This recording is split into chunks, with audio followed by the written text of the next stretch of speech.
Bonjour à tous et à toutes. Bienvenue à cette deuxième demi-journée du colloque Biodiversité 2021, organisé par le réseau Environnement et le réseau Reboisement et Ligniculture, Québec. Je suis Catherine Larouche, chef du service du soutien scientifique à la direction de la recherche forestière du ministère des Forêts, de la Faune et des Parcs du gouvernement du Québec. Je serai votre modératrice pour la session de conférence d'aujourd'hui intitulée « Comprendre les effets des changements climatiques sur les arbres, les forêts pour développer des stratégies de mitigation et d'adaptation ». Quelques instructions en commençant. Chaque conférence dure 45 minutes, incluant une période de questions. Afin d'assurer un bon déroulement, les questions doivent être posées dans la section « Discussion interactive » située en bas à droite de votre écran. Vous voyez, il y a 3 onglets. Il y a clavardage, questions et sondage. Les questions doivent être écrites dans l'onglet « Questions » pour qu'elles puissent être posées. Vous pouvez également aller voter et je poserai les questions les plus populaires à la fin de la conférence. Je vous rappelle également que toutes les conférences sont enregistrées et seront disponibles pour une durée d'1 mois après l'événement. Passons maintenant aux conférences. J'invite d'abord M. Hervé Jectel, qui est directeur de recherche à l'Institut national de recherche pour l'agriculture, l'alimentation et l'environnement en France. Il mène depuis 30 ans des recherches sur la biodiversité et la santé des forêts, avec un focus particulier sur les plantations. Il est coordonnateur adjoint du groupe de recherche entomologie forestière de l'UFRO et coordonnateur du groupe des entomologistes forestiers français. Il nous présente une conférence intitulée « Changement climatique et insectes ravageurs forestiers, prévoir et prévenir ». À vous, M. Jectel. Vous avez jusqu'à 9h35 environ. Et pour nos auditeurs, vous ne verrez pas M. Jectel durant sa conférence. Par contre, on pourra le voir durant la période de questions. Merci beaucoup à vous. Bien, merci beaucoup pour cette introduction et merci pour l'invitation à présenter cette information sur l'effet des changements climatiques sur les insectes ravageurs forestiers. Donc, étant de l'autre côté de l'Atlantique, je peux malheureusement pas être des vôtres, mais c'est de tout cœur. Et puis aussi, vous verrez lors de ma présentation que j'utilise pas mal d'exemples venant des forêts européennes. Je vous prie de m'en excuser, mais je suppose que une grande partie des processus dont on va parler sont aussi pertinents pour les forêts canadiennes. Donc, je pourrais très bien commencer et finir ma présentation par cette unique diapositive qui montre l'existence d'une menace assez effrayante et qui donne l'impression que on arrive trop tard et que tout est fichu pour la santé de nos forêts. Ceci dit, je vous rassure tout de suite, le tableau n'est pas forcément aussi sinistre et des espoirs persistent en termes de réduction de ce risque. Donc pour cela, je vais essayer de décliner dans les prochaines diapositives un petit peu l'état des connaissances sur les relations entre climat et risque d'attaque des insectes ravageurs et aussi esquisser un certain nombre de pistes de remédiation de ces risques. Alors, je commencerai par une équation très simple qui est la suivante. On a un réchauffement climatique avéré, tout le monde en est d'accord. Les insectes sont des organismes poikilothermes, donc ils ne peuvent pas réguler leur température. Ça veut dire que leur survie et leurs activités sont améliorées à mesure que la température augmente. Et donc, on s'attend à ce que les dégâts forestiers augmentent avec le réchauffement de la température quand ces insectes sont plus nombreux et plus actifs. Il y a pas mal de preuves quantitatives de cette équation. Je rappelle ici les dégâts extraordinaires du dendroctone du pin au Canada, mais vous êtes mieux placé que moi pour vous en souvenir. Juste pour vous préciser que des phénomènes analogues sont en train de se présenter actuellement en Europe avec une véritable explosion des attaques du typographe, le scolyte typographe, qui jusqu'à présent était relativement discret, mais qui arrive à des pollutions qui deviennent chroniques, avec des millions d'arbres qui meurent également. Et vous voyez sur le graphe en haut que les enregistrements des dégâts et des mortalités dues au typographe présentent une augmentation tout à fait alarmante. Alors, Un autre phénomène lié à l'augmentation des températures, c'est les changements d'air chez les insectes ravageurs. Et pour l'illustrer, je prendrai le cas de la processionnaire du pin, qui est un défoliateur très connu dans les forêts de pin européennes et qui montre depuis un certain nombre d'années un élargissement, une progression de son aire de répartition vers le nord, vers les latitudes les plus froides. Vous voyez ici une carte de la France qui montre en 1981 l'aire de répartition et qui ne cesse d'augmenter à mesure que les températures de l'hiver, pendant lesquelles la larve de l'insecte se nourrit, eh bien, ces températures augmentent régulièrement et vous voyez que bientôt la France entière sera couverte par les attaques de ce ravageur important des forêts de pin. Et autre phénomène tout à fait remarquable, c'est qu'on observe un changement d'hôte chez cet insecte qui jusqu'à présent était essentiellement défoliateur des pins, tout simplement parce qu'il arrive dans les altitudes où en France nous avons planté du sapin Douglas.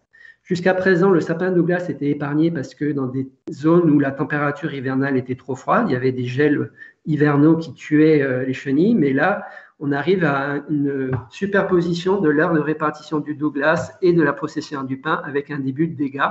Et donc, ce phénomène est tout à fait extraordinaire de changement d'hôte uniquement lié au changement climatique.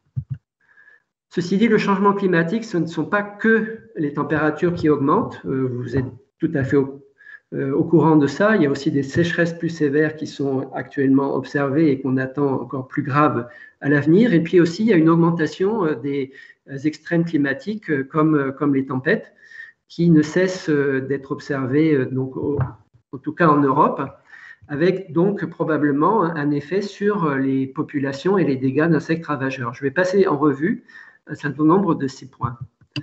Alors, je reviens à la température. Donc, je disais tout à l'heure, les températures plus élevées accélèrent le développement des insectes forestiers. C'est tout à fait avéré. On a fait des élevages au laboratoire sur un autre scolite, le sténographe, et on a montré qu'effectivement, jusqu'à des températures, alors jusqu'à 25 ou 30 degrés, eh bien, le temps de développement est réduit, ce qui se traduit par une génération de plus les années où on a 1 degré en moyenne de plus. Et donc, une génération de plus, vous savez, c'est un phénomène multiplicatif. On a à peu près une centaine de descendants par femelle, et ça veut dire que quand on passe de 2 à 3 générations, on multiplie par 100 la quantité d'individus qui peuvent attaquer les arbres. Et c'est exactement ce qui s'est passé dans les attaques de typographes dans le nord-est de la France, en Allemagne et dans le reste de l'Europe, où récemment, on est passé de 2 à 3 générations avec en conséquence des pullulations. Mais, et c'est là où je montre que c'est un petit peu plus compliqué que cette équation tout à fait simple, on montre également que des températures plus élevées que la température optimale se traduisent au contraire par des effets défavorables sur les insectes forestiers. Et on a notamment observé, je reviens ici à l'exemple de la processionnaire du pin, que lors de canicules en été, eh bien, les pontes étaient décimées avec une mortalité pratiquement de 100%. Quand la température estivale dépasse 40 degrés, ce qui veut dire que même si on a une augmentation régulière de la fitness ou des populations avec la température qui augmente, au-delà d'un certain seuil, ces températures peuvent être également défavorables à ces insectes ravageurs. Non seulement les moyennes des températures, mais aussi la variance des températures. Je l'illustre par cet exemple d'un insecte alors, il n'est pas vraiment ravageur, hein, il est vecteur du nématode du pin, ce qui est tout aussi grave. Donc, c'est ce cérambicide qui s'appelle Monocamus gallo-provincialis, qui est en Europe. Et en faisant des expérimentations au laboratoire, on a montré qu'à moyenne égale, là on était autour de 17,5 degrés, mais à variance différente, on avait un effet de différence sur les mortalités. Et on a surtout montré que quand ces variances, quand ces chocs thermiques sont plus fréquents, eh bien, on a une mortalité plus forte et surtout, les insectes meurent 42 jours plus tôt qu'en situation de fluctuation faible. Donc, ça veut dire quoi? Ça veut dire que les chocs thermiques sont aussi attendus pour avoir des effets négatifs sur les insectes ravageurs au-delà d'une certaine température. Autre phénomène à prendre en compte, non seulement les insectes ravageurs, donc les herbivores, ceux qui se nourrissent des arbres, peuvent bénéficier des températures plus élevées, mais également leurs ennemis naturels. Donc, on a étudié en l'occurrence les parasitoïdes, ces petits insectes qui pondent dans l'œuf ou la larve de l'insecte ravageur.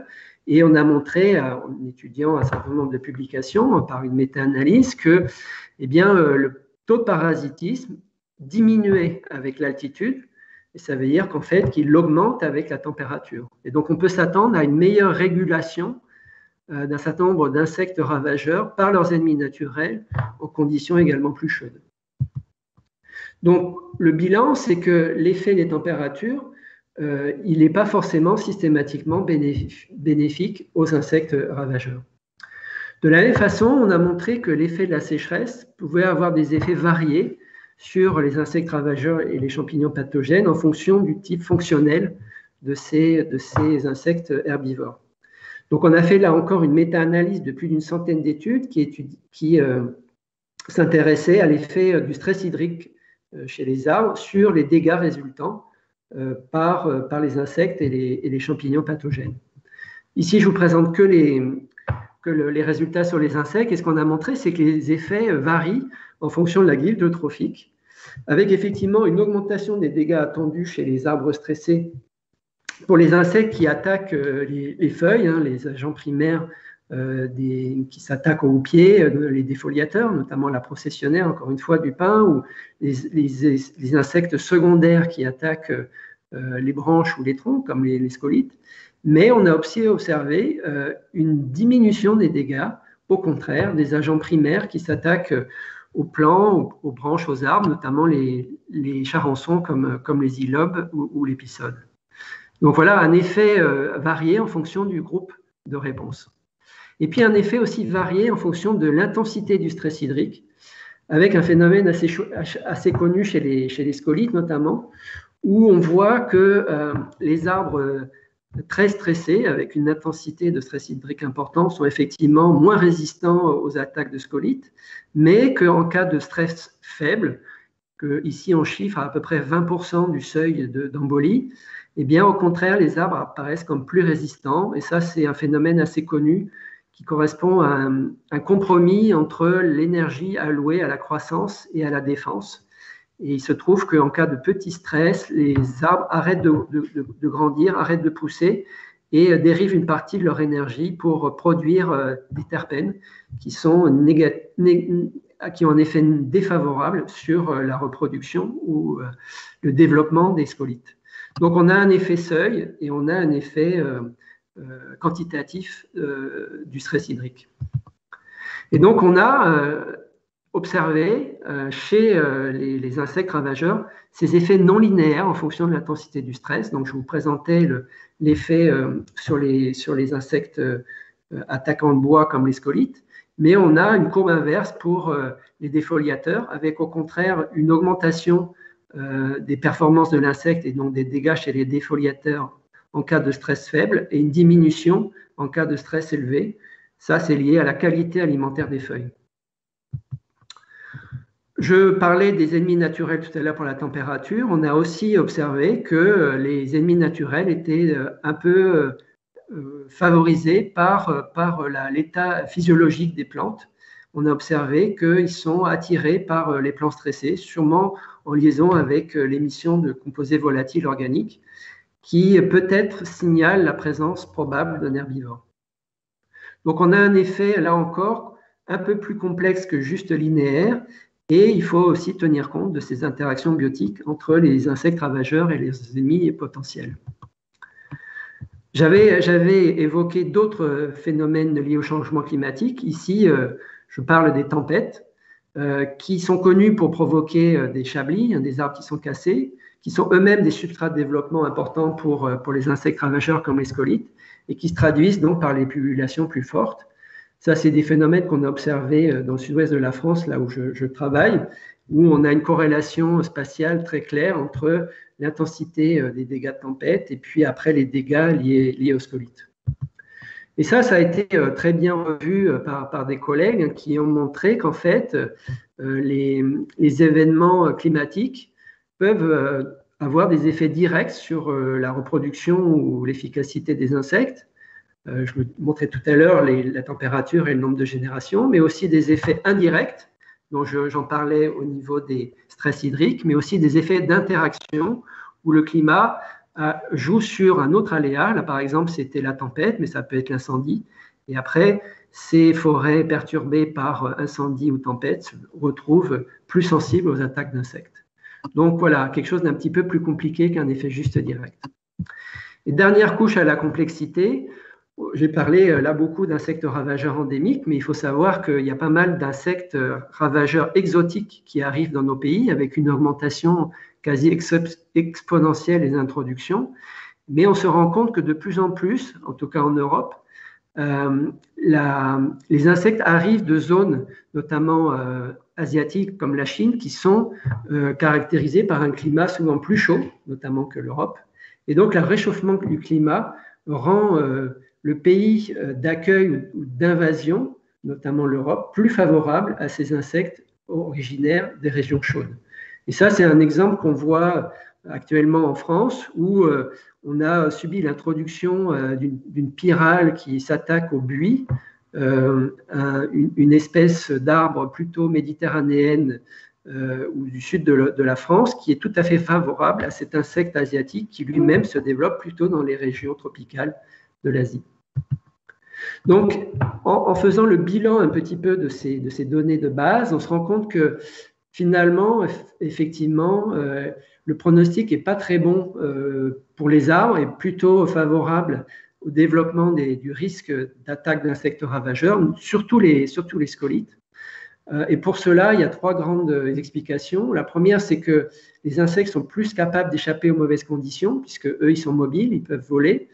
Ils sont aussi plus flexibles dans le temps. Ils peuvent échapper à des conditions défavorables en se mettant en diapause, alors que les arbres, ils sont là pour longtemps et ils ne peuvent pas bouger, ils ne peuvent pas courir pour se mettre à l'abri.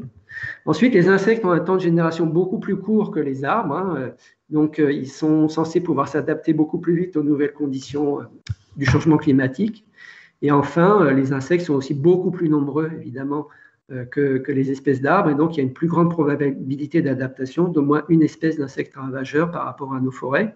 Donc, si vous voulez, le pronostic, il est que on va s'attendre à voir une augmentation très nette des dégâts d'insectes ravageurs, au moins dans un premier temps, dans la phase tendancielle d'augmentation des températures, sachant qu'après, ce qui va se passer si les températures sont très très fortes ou s'il y a des chocs thermiques très importants, là, ça devient beaucoup plus incertain. Alors, face à ces menaces qui sont donc très réelles, quelles sont les solutions pour protéger la forêt ? Alors, il est clair que ce genre d'image, on ne veut plus trop le voir, en tout cas chez nous en Europe. Les traitements insecticides sont devenus complètement interdits dans les forêts. Et donc, il faut trouver des solutions alternatives.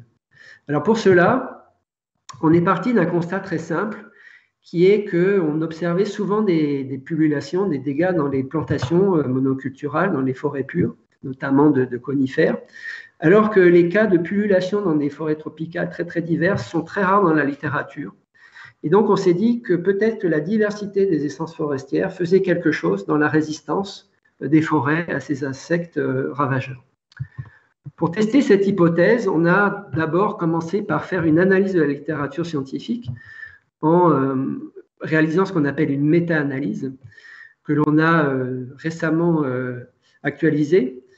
Et pour éviter de confondre la diversité, la composition, le biome, etc., on est parti sur une comparaison tout à fait simple, mais néanmoins rigoureuse, où on prenait en compte les attaques d'une espèce donnée d'insectes ravageurs. Ici, je reprends l'exemple de la processionnaire du pin, sur une même essence d'arbre, donc par exemple ici un pin, mais selon que cette essence d'arbre est cultivée, gérée en peuplement pur à gauche ou en peuplement mélangé à droite avec des essences non-hôtes. Et donc, on a calculé, je passe sur les détails techniques, mais un ratio des dégâts, c'est-à-dire le ratio entre la moyenne des dégâts dans le peuplement mixte sur la moyenne des dégâts sur la même essence forestière, mais en peuplement pur. Et donc, ça veut dire que, on a pris le logarithme de ce ratio-là, ça veut dire que si les dégâts sont moins importants en peuplement mixte, on s'attend à avoir des effets négatifs. Et c'est exactement ce qu'on a observé. Donc, on a trouvé 624 cas dans la littérature où le même insecte était étudié sur la même essence forestière, mais géré en peuplement pur et ou en peuplement mélangé. Et on a observé une diminution en moyenne de 23% des dégâts quand l'insecte s'attaque à la même essence, mais en peuplement mélangé. Donc un effet de résistance, qu'on appelle résistance par association. L'autre enseignement de cette méta-analyse, c'est que cet effet de résistance des forêts mélangées s'observe pour un grand nombre de guildes trophiques, que ce soit les scolites, les défoliateurs, les agents d'égales, les mineuses, les tordeuses ou les pucerons. On a systématiquement cet effet négatif sur donc cette diminution des dégâts en forêt mixte. On a pu également chiffrer l'efficacité finalement de la protection en fonction du degré de spécialisation de ces insectes ravageurs, dont on sait qu'ils peuvent être monophages, oligophages ou polyphages. Donc en fait, les monophages, ce sont ceux qui peuvent attaquer une espèce ou quelques-unes à l'intérieur d'un même genre. Les oligophages, plusieurs genres à l'intérieur d'une même famille. Et les polyphages, ils peuvent s'attaquer à des essences qui appartiennent à plusieurs familles. Je citerai l'exemple de l'Hymantria dispar, le bombix du chêne, qui peut s'attaquer aussi bien au chêne qu'aux conifères.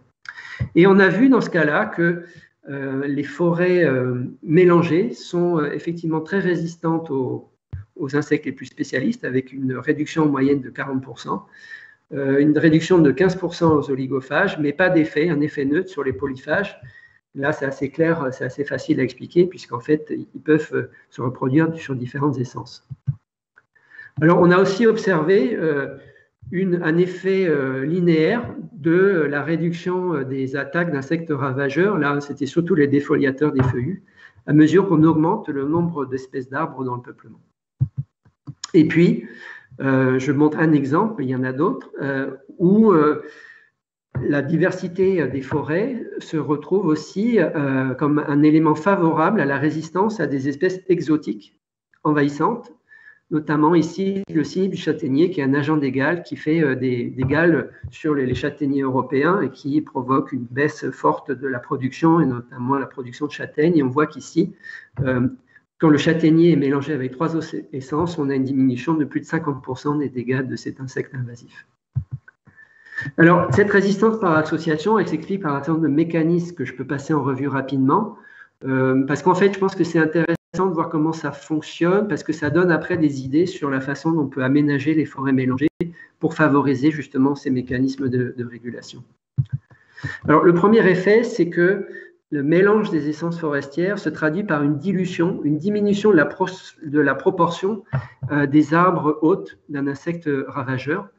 Et là, de la même façon, dans une méta-analyse, on a montré que l'effet de diminution des dégâts du mélange augmente à mesure que la proportion d'espèces non hôtes augmente dans le peuplement ciblé. Et donc, inversement, que la proportion d'espèces hôtes diminue dans le mélange.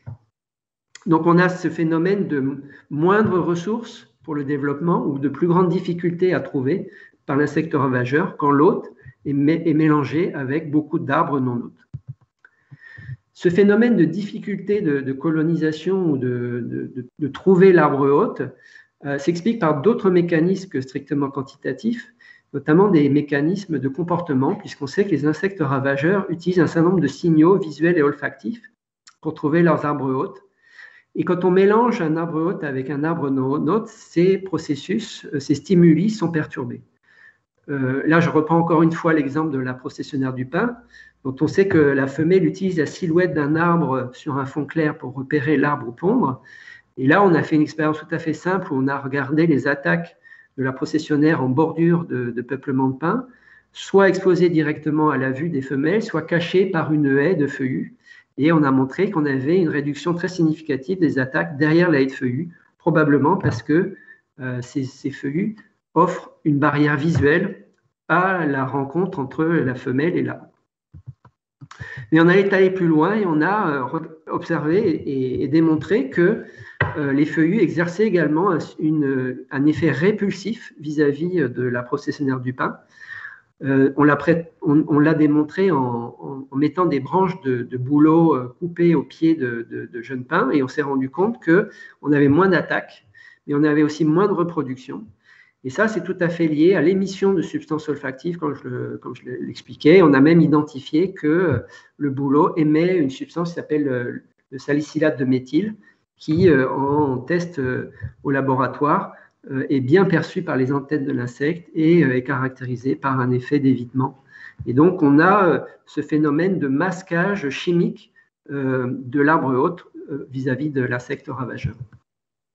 Alors, le troisième mécanisme est lié au fait que les forêts mélangées sont censées offrir davantage de ressources alimentaires, de compléments, de sites d'abri, des sites de reproduction pour les ennemis naturels des insectes ravageurs. Ennemis naturels qui peuvent être des oiseaux, des chauves-souris, des prédateurs, comme par exemple les fourmis. Et là, on a un exemple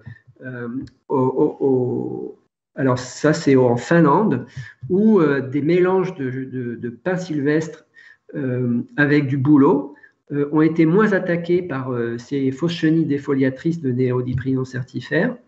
Et ça s'est expliqué par la présence de davantage de fourmis qui prédatent ces petites fausses chenilles et qui évitent donc les dégâts. Alors, pour vérifier cette assertion, on vient de réaliser là, très récemment une méta-analyse, encore une fois, la littérature, et on a trouvé 247 cas dans la littérature où on comparait l'activité, l'abondance ou la diversité de ces ennemis naturels, des insectes ravageurs, dans des forêts pures ou mélangées, et on s'est rendu compte qu'on a systématiquement un effet bénéfique du mélange sur ces ennemis naturels. Alors, quatrième mécanisme qui là est plus récemment identifié par des études menées aussi bien en Amérique centrale qu'en Europe, on s'est rendu compte que le voisinage d'essences non hôtes se traduit par une modification de l'expression des traits foliaires chez l'arbre hôte, avec notamment une augmentation de la production de composés de défense contre les attaques d'insectes, notamment les défoliateurs ou les mineuses, ici Ipsipila grandella sur acajou. Vous voyez sur le graphe que par rapport à un niveau observé dans les monocultures, qui est la barre horizontale grise, eh bien, on a plus de polyphénol ou de tanins dans ces acajous quand ils sont au voisinage d'essences non hôtes, et on sait que ces substances exercent une activité toxique vis-à-vis du développement des chenilles et des larves. Alors, phénomène encore plus étonnant, on s'est rendu compte que la présence d'arbres non hôtes, et donc que les forêts mélangées, exerçaient un effet réduisant la stabilité des interactions entre l'arbre et l'insecte. Je l'explique.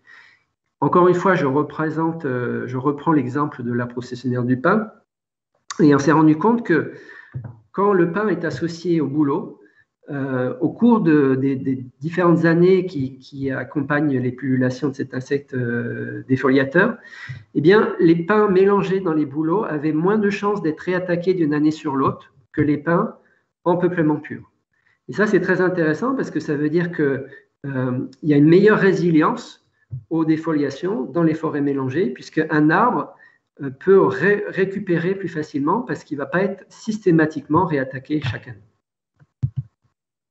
Donc, pour résumer les mécanismes, je vais aller assez vite, la figure est un peu compliquée, mais en gros, on a ces mécanismes de résistance par association qui interviennent à différentes phases de colonisation de la forêt, quand l'insecte cherche et localise ses arbres hôtes, mais ensuite quand il sélectionne l'arbre hôte, quand il est rentré dans la forêt, et ensuite quand il consomme cet arbre hôte à l'intérieur de la forêt mélangée. Et ça, c'est très clairement lié, comme je disais, à la quantité ou la proportion d'arbres hôtes, à l'existence de barrières physiques ou chimiques, à la modification des traits fonctionnels et à l'induction des défenses de l'hôte. De même que ça s'accompagne d'un effet top-down, c'est-à-dire une favorisation de l'action des ennemis naturels. Alors, comme je le disais tout à l'heure, ces mécanismes ainsi mis en évidence sont assez intéressants parce que ça nous permet de faire un certain nombre de recommandations pratiques pour les gestionnaires, en l'occurrence quand ils vont essayer de défendre davantage leur forêt contre les insectes ravageurs dont on disait au tout début de présentation qu'ils vont probablement augmenter leurs dégâts en conditions de changement climatique. La première constatation, c'est que le mélange de deux essences peut suffire, puisqu'en fait, c'est plus l'association d'essences hôtes et non hôtes qui va jouer qu'une augmentation infinie du nombre d'essences dans l'accouplement mélangé. Et de même, on a montré que pour ces insectes ravageurs, on a un bénéfice tout à fait consistant et général à associer un conifère avec un feuillu. Ici, je reprends les résultats de la méta-analyse où vous voyez que la réduction des dégâts d'insectes ravageurs en peuplement mélangé est pratiquement 2 fois plus importante quand on mélange un conifère avec un feuillu que quand on mélange un conifère avec un conifère ou un feuillu avec un feuillu. Une autre considération pratique est que on a un effet de barrière et de voisinage important si on veut booster les interactions positives entre arbres de différentes espèces en termes de résistance aux insectes. Et donc, dans la conception des forêts mélangées, notamment les plantations que l'on voudrait mettre en œuvre pour la ressource, pour produire du bois ou pour, comment dirais-je, occuper des zones à boiser, eh bien là, on peut tout à fait clairement suggérer 2 grandes orientations. La première, c'est de planter des arbres en bande alternée entre arbres hôtes et non hôtes. Là, le code couleur, c'est que l'essence objectif, ça serait la couleur verte et l'essence de protection ou d'accompagnement serait la couleur orange. Donc ça, c'est peut-être la solution la plus couramment, enfin, la plus logique et c'est quelque chose que l'on teste actuellement dans des plantations expérimentales en Europe. Mais une autre possibilité est également de proposer des lisières à la périphérie des plantations pures pour offrir ce que j'expliquais comme étant des barrières à la colonisation, mais aussi pouvant servir de refuge aux ennemis naturels. Et juste pour donner un exemple de comparaison de ce type d'approche, vous voyez en bas un tableau qui correspond en fait à l'effet de la diversité, mais cette fois-ci sur les insectes ravageurs des grandes cultures, où les collègues ont montré que ce système d'intercropping ou de lisière périphérique avait des effets négatifs tout aussi intéressants vis-à-vis des ravageurs des cultures. Et donc finalement, je finis par plaider avec des collègues, y compris des collègues canadiens. Je ne sais pas si Alain est là aujourd'hui, mais il est co-auteur de cette publication où on montre que les forêts de plantation mélangées offrent un grand nombre de services écosystémiques favorables, plus favorables que les forêts pures, et notamment vis-à-vis des insectes ravageurs. Et donc, c'est les barres que vous voyez ici, où on a une amélioration de la résistance à la plupart des ravageurs, bon, sauf les polyphages, comme je vous l'expliquais tout à l'heure. Mais ce qui est intéressant, c'est que cette résistance aux perturbations est aussi et également observée vis-à-vis d'autres phénomènes, notamment résistance à la sécheresse, au feu et aux tempêtes. Et je l'expliquais tout à l'heure, c'est un effet en cascade intéressant vis-à-vis des ravageurs, puisque si on réduit l'aléa qui déclenche la pullulation, on va réduire aussi les dégâts. Donc, on s'attend à avoir un effet global intéressant de meilleure résistance et résilience des forêts mélangées aux effets directs et indirects du changement climatique sur les risques de dégâts des insectes ravageurs forestiers. Et là, je rappelle aussi dans la partie droite du graphe que le mélange a bien d'autres avantages, notamment en termes de stockage de carbone, en termes d'abri de la biodiversité. On l'a montré tout à l'heure pour les ennemis naturels et également pour les services culturels. Voilà, je vous remercie pour votre attention. J'espère ne pas avoir été trop rapide, n'ayant pas minuté ma présentation, mais on m'a dit que c'était intéressant de laisser un peu de temps pour les questions et donc je serais ravi d'essayer d'y répondre. Donc, je vais interrompre le partage de mon écran pour permettre de vous voir. Alors, si j'y arrive, si je retrouve la façon, je ne sais pas si vous me voyez là. Non? Alors, est-ce que j'ai toujours l'écran partagé? Oui, vous avez encore l'écran partagé. Alors, comment on fait pour départager? J'en profite pour vous remercier durant que vous cherchez, M. Jactel, pour cette présentation. Il nous reste une dizaine de minutes pour les questions. Votre minutage était parfait. Très bien. C'est maintenant la période de questions. OK. Mais je ne sais pas si j'ai réussi à départager finalement. Moi, je ne vous vois pas encore à l'écran. Bon, c'est pas grave. Je vous entends en tout cas. J'invite les participants à écrire leurs questions dans l'onglet questions de la section de discussion interactive afin que je puisse les poser. Puis d'aller voter également pour les questions qui ont été posées. J'ai une première question pour vous. Oui. On demande dans le chat quels sont les critères pour décider des espèces, parce qu'on comprend que le mélange est très important. Alors, est-ce qu'il y a des critères et des proportions à conserver, à respecter? Alors, c'est une très bonne question et c'est la question que les gestionnaires forestiers nous posent très régulièrement. Alors, on a bien vu que dans les processus d'interaction positive qui amènent à la meilleure résistance, il y a cette question de protection, de barrières, d'émissions de composés, etc. Et donc, ce qu'on dit, c'est qu'on a tout à fait intérêt à associer des essences qui ont à peu près la même vitesse de croissance, qui ont à peu près la même dynamique de croissance, parce que si l'essence d'accompagnement pousse difficilement ou trop lentement, elle ne va pas offrir ces barrières et elle ne va pas non plus offrir de zones de ressources ou d'abris pour les ennemis naturels. Et donc, on a intérêt à avoir des essences associées à peu près de même processus de croissance.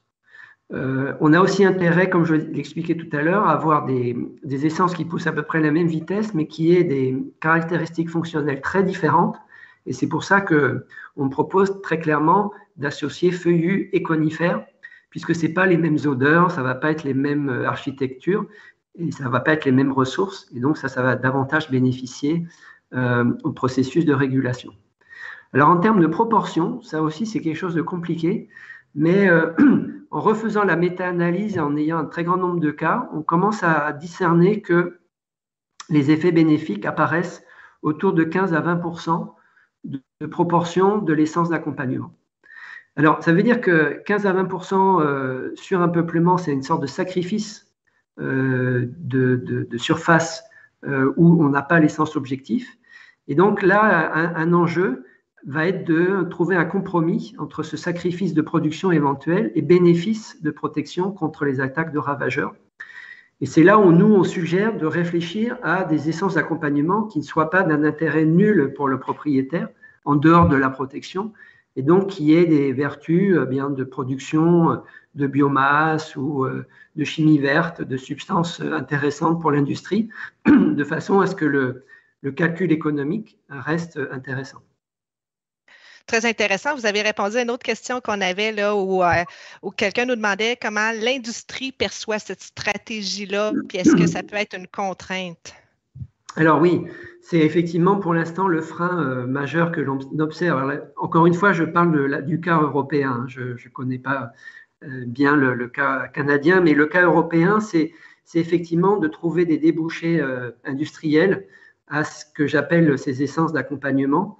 Et donc là, actuellement, notre recherche est tout à fait dédiée à cette question pour essayer de trouver notamment des essences feuillues qui ont un intérêt commercial en termes de bois, mais aussi, comme je le redisais tout à l'heure, de substances intéressantes pour la chimie verte ou pour le bois énergie. Mais j'insiste aussi sur le fait qu'on a beaucoup travaillé en amélioration génétique de conifères, notamment en Europe, pour booster la productivité. Et moi, je plaide pour que les mêmes recherches en amélioration génétique accompagnent le développement des feuillus, de sorte qu'ils puissent rivaliser en termes de productivité et puissent être associés à ces conifères dans ce qu'on appelle ces peuplements ou ces plantations mélangées. Excellent. Restons sur le contexte européen, parce que votre contexte est différent de ce qu'on vit au Québec par les superficies que vous avez. Est-ce qu'on voit une collaboration entre les pays européens dans le développement puis la mise en œuvre des solutions d'adaptation? Alors, il y a effectivement, il y a déjà une coopération scientifique qui est très claire. Toutes ces expériences-là, on les mène vraiment à l'échelon européen avec beaucoup de collègues de différents pays, depuis l'Espagne jusqu'en Scandinavie. Il y a un deuxième phénomène, c'est qu'en Europe, vous savez, on est très centralisateur et on a ce qu'on appelle l'Union européenne. Et cette année, la stratégie européenne pour la forêt vient d'être délivrée, dans lequel on a une injonction extrêmement claire à diversifier les forêts. Donc, il y a un mouvement d'ensemble tout à fait majeur vers une diversification des arbres. Et ça a été très, très clairement poussé par l'observation de dégâts énormes des scolytes dans l'Europe du centre et de l'Est avec ces pullulations chroniques. Et donc, les gens voient que les plantations pures d'épicéa ou de Douglas périclite, qu'il faut vraiment faire quelque chose si on veut maintenir la ressource forestière européenne. Et donc, il y a vraiment un changement de paradigme assez majeur en Europe vers ces forêts diversifiées. Vous nous avez parlé beaucoup de l'importance de la composition des peuplements, mais est-ce qu'on peut penser qu'il y a un effet de structure également sur cette vulnérabilité-là des peuplements? Hélas, pas tellement. Objectivement, pas tellement.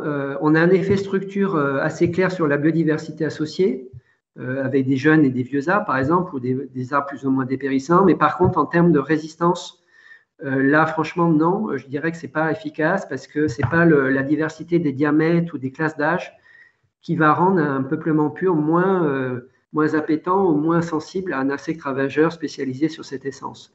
Donc là, par contre, on peut vraiment objecter que ce n'est pas la solution si c'est la question de la résistance aux ravageurs. Il n'y a vraiment que le mélange d'essence et pas de classe d'âge, par exemple, qui pourra améliorer la situation. Okay. On a une participante qui nous amène sur le chemin de la prévisibilité en nous demandant s'il y a des nouvelles épidémies qui sévissent en Europe, puis est-ce qu'elles étaient prévisibles? Hélas, oui. Hélas, oui, c'est-à-dire que les épidémies de scolytes étaient attendues. Nous, on les prédit depuis très longtemps en tant que chercheurs, hein, parce que c'est tellement évident que l'augmentation des températures qui multiplie les générations, l'augmentation des sécheresses qui multiplie le stress, l'augmentation des tempêtes qui déclenchent les épidémies, on était absolument certain qu'il y aurait tôt ou tard ces pullulations de scolytes. Ce qu'on ne savait pas, par contre, c'est qu'elles seraient d'une telle ampleur et surtout qu'elles deviendraient chroniques. C'est-à-dire qu'on avait vécu des phénomènes éruptifs, c'est-à-dire pullulation et puis après ça chute. Mais là, on a basculé dans la chronicité, c'est-à-dire que c'est devenu, nos collègues, j'étais à Prague la semaine dernière, nos collègues du centre de l'Europe nous disent que depuis 2013, les pullulations de scolytes n'ont pas arrêté. Donc ça fait 7 ans de suite que ça dure. Donc ça c'est prédit. Par contre, les pullulations qui sont davantage cycliques des défoliateurs, on n'a pas vu de modification du rythme des pullulations, de ces cycles. En revanche, on peut s'attendre à ce que l'amplitude des pullulations à chaque cycle change. Eh bien, merci beaucoup. Si je fais le lien avec le titre de votre présentation qui était « Prévoir et prévenir », je comprends donc qu'il est temps d'agir. Exactement, mais agir en termes de prévention. Parce qu'un message que je veux faire passer, c'est que il est très, très difficile de lutter de façon curative. Une fois que les insectes ont pullulé, objectivement, l'homme ne peut pas faire grand-chose pour limiter. Enfin, vous l'avez très bien vu en Colombie-Britannique. Et donc, il y a un enjeu extrêmement important de préparer nos forêts au choc à venir et donc de travailler plutôt sur la prévention. Et là, je pense que ça passe vraiment par cette diversification des modes de culture et des compositions des forêts. Écoutez, c'est un excellent message pour conclure votre présentation. Je vais rappeler aux participants qu'il y a un panel auquel vous allez pouvoir assister à la fin de l'avant-midi, tout simplement via le bouton en direct ou par l'agenda. Monsieur Jacques Tel sera disponible pour répondre à plus de questions. Merci beaucoup, Monsieur Hervé Jactel. Je me débranche quelques secondes pour changer de salle de réunion et on vous revient avec la prochaine conférence. Au revoir.